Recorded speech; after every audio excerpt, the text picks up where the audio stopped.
wabarakatuh. Alhamdulillahirrabbilalamin. Wassalatu wassalamu ala asrofil anbiya'i wa mursalin wa ala alihi wa sahbihi ajmain, amma ba'du. Puji syukur kita panjatkan kehadirat Allah Subhanahu wa Ta'ala yang telah memberikan kita nikmat iman, Islam, serta kesempatan untuk bertemu kembali dengan bulan suci Ramadan. Sholawat serta salam semoga senantiasa tercurah kepada baginda Nabi Muhammad SAW, keluarganya, sahabatnya, dan para pengikutnya. Pada kesempatan ini, saya akan menyampaikan kultum tentang adab sahur dan berbuka menurut syariat Islam.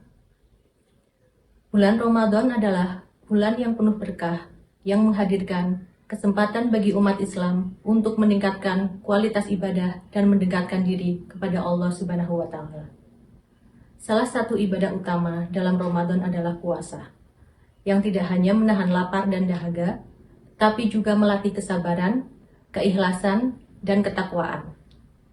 Dalam menjalankan ibadah puasa, terdapat tuntunan syariat yang mengajarkan adab sahur dan berbuka agar ibadah yang dijalankan menjadi lebih sempurna dan bernilai ibadah.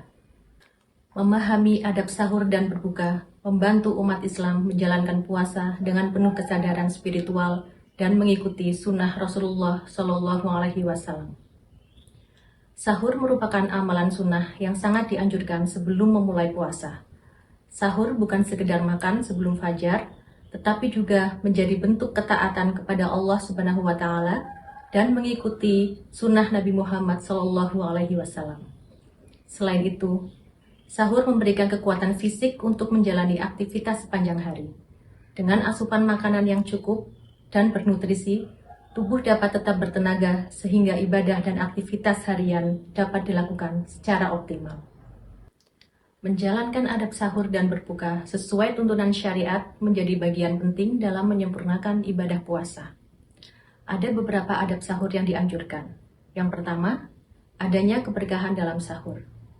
Dalam hadis riwayat Bukhari dan Muslim, Rasulullah SAW bersabda, "Bersahurlah kalian karena sesungguhnya dalam sahur terdapat keberkahan." Sehingga umat Islam dianjurkan untuk tidak meninggalkannya meskipun hanya dengan seteguk air. Waktu sahur adalah waktu sepertiga malam terakhir, di mana merupakan waktu yang sangat istimewa. Orang yang bangun sahur memiliki peluang yang besar untuk melaksanakan ibadah malam seperti sholat tahajud, witir, dan berzikir, serta akan mendapatkan doa dari para malaikat. Yang kedua, mengakhirkan sahur. Disunahkan untuk mengakhirkan sahur hingga mendekati waktu subuh.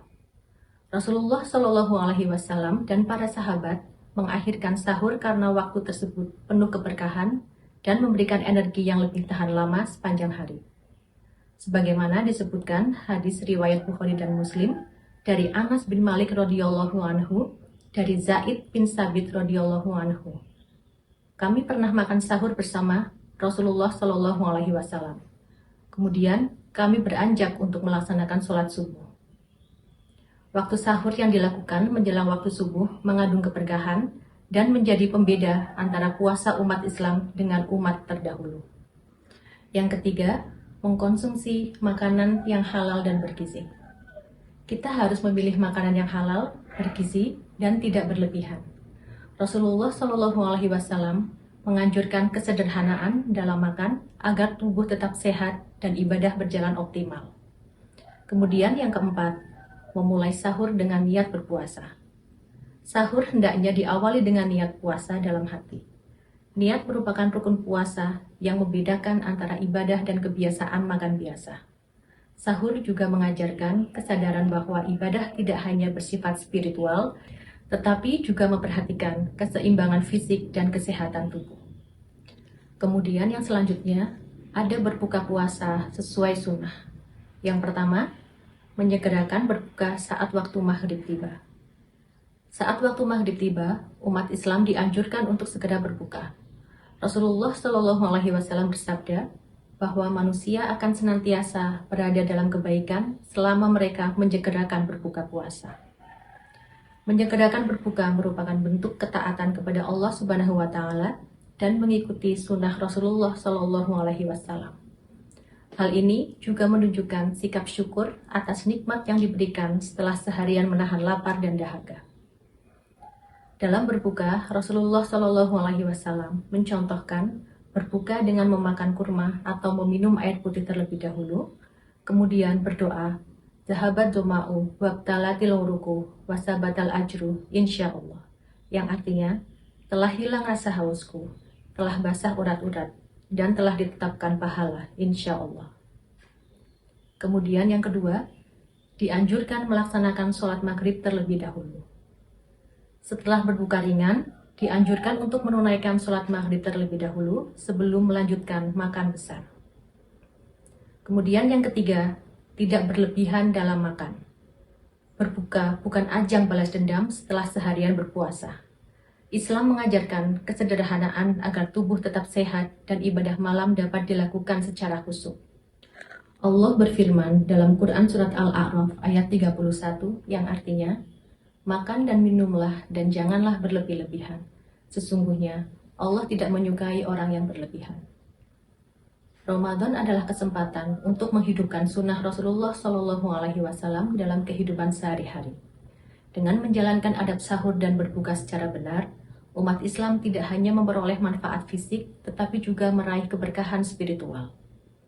Menjalankan sahur dengan penuh kesadaran, memperbanyak doa di waktu mustajab, menyegerakan berbuka, serta menjaga kesederhanaan merupakan bentuk ketakwaan yang nyata.